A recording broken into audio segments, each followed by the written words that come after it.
Unsubstantiated rumors and the MCU go together like infinity gauntlets, shiny rock gems, and forgotten McDonald's mascots, judging from the amount we seem to get every other month. Most should be taken with a big old pinch of salt, but some, such as those new reports surrounding the character of Black Knight, may actually hold a shred of truth. The character has been rumored to be a part of the Avengers Endgame roster since the tail end of December, and that's likely to mean very little for MCU fans, who probably greeted the news with the same confusion Korath the Pursuer did when Peter Quill was proclaiming himself to be a legendary outlaw, i.e., who? However, there is some good news.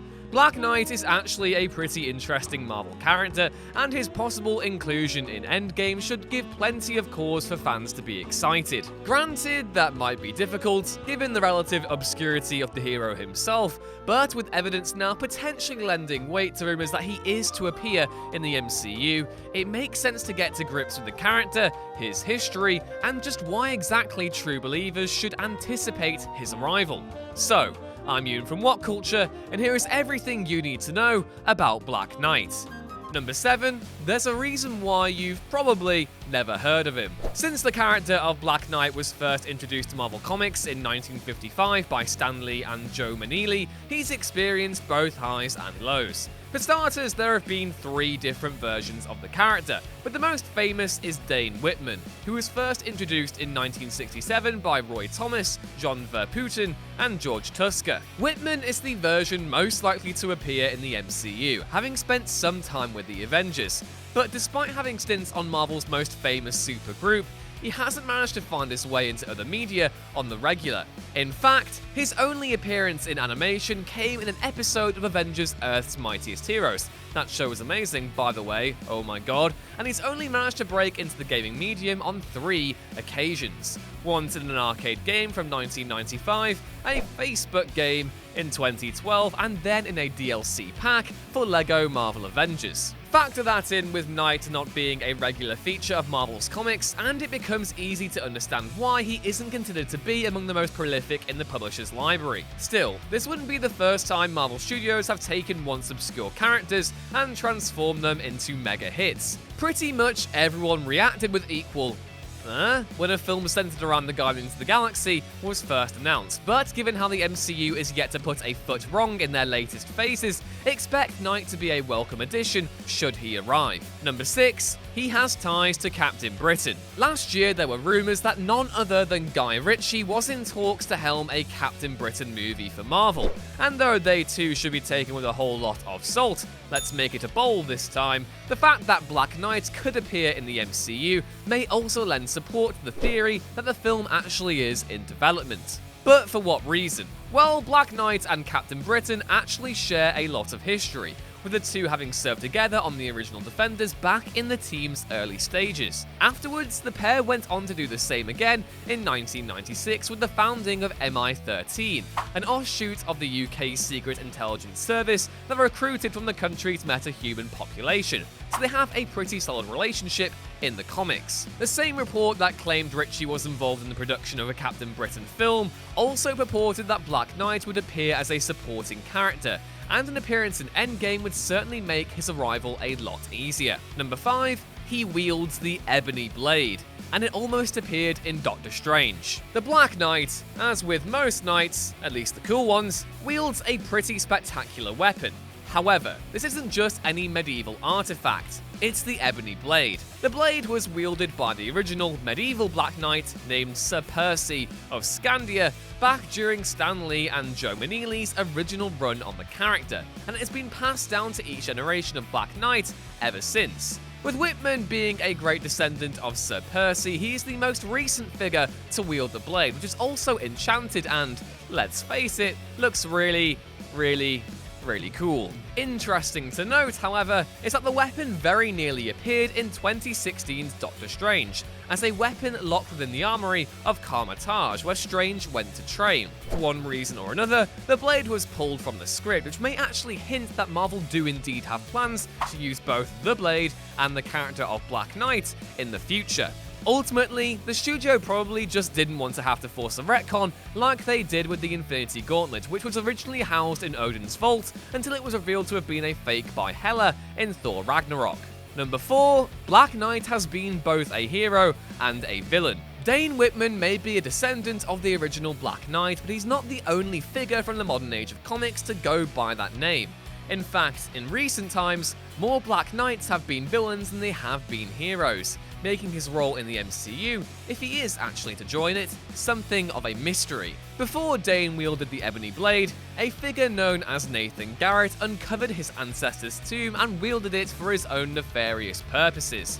He fights Hank Pym in his giant man form, joins the nefarious supervillain group the Masters of Evil, and even fought against the Avengers. It wasn't until Garrett lay dying that he decided to repent his ways, which is what led Whitman to take on the identity as a hero, determined to turn the Black Knight from a figure who should be reviled into one who should be revered. Whitman has remained the only proper Black Knight ever since, but a villain known as Augustin Dulac did once take possession of the Ebony Blade and used it to conquer Wakanda. However, it's safe to say that Whitman will be the Black Knight we see on the big screen, given how that's where the bulk of the character's material actually lies. Number 3, where those Endgame rumors have come from. One of the more interesting things to note about these Black Knight rumors isn't just that they've emerged pretty much out of the blue, but also because the character isn't really one you'd associate with Thanos, the Infinity Stones, and a film that's set to close the book on the MCU's oldest heroes. He's certainly more supernatural than cosmic, and though the same principle applies to Doctor Strange,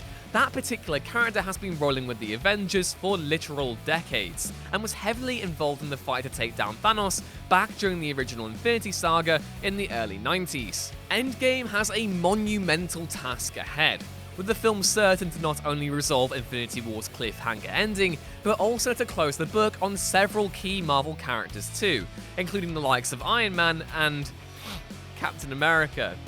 Oh, sorry, need a moment.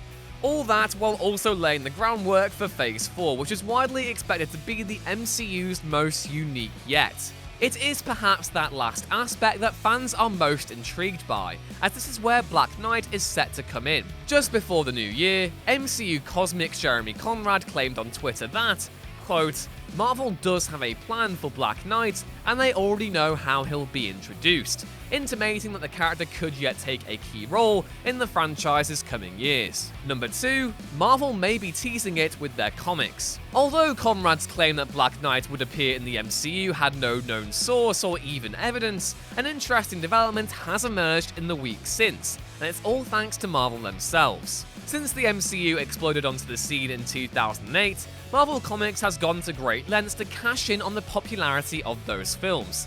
They've made changes to the comics based on certain portrayals from the big screen, and have reprinted numerous comics to tie into certain releases too, with Jim Starlin and George Perez's Infinity Gauntlet even going on to become the top-selling graphic novel of 2018, which is great. Bless you all, reading the material after the film. I'm so proud. So, with that in mind, it stands to reason that the publisher will want to do the same with Endgame.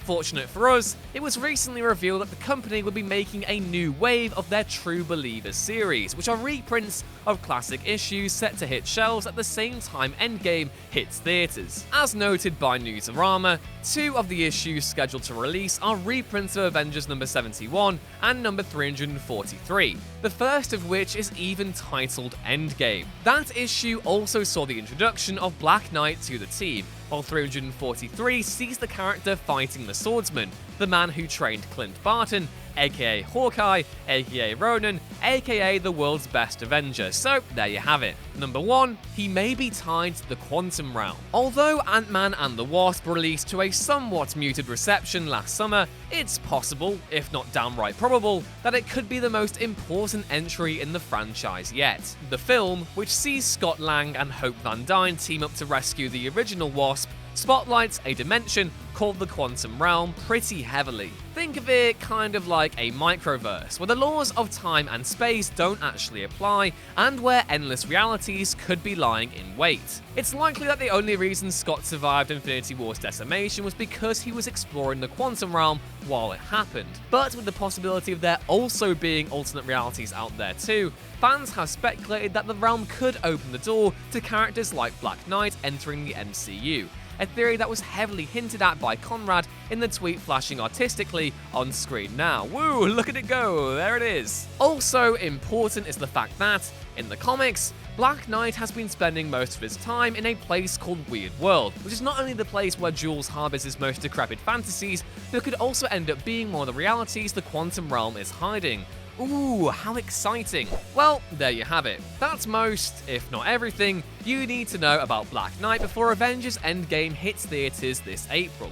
If you enjoyed the video, please be sure to leave a like, and if you have any knowledge of your own regarding the character, please feel free to impart it down in the comments below. As always, I've been Ewan. You can check out more of my handiwork at whatculture.com, and I'll see you next time.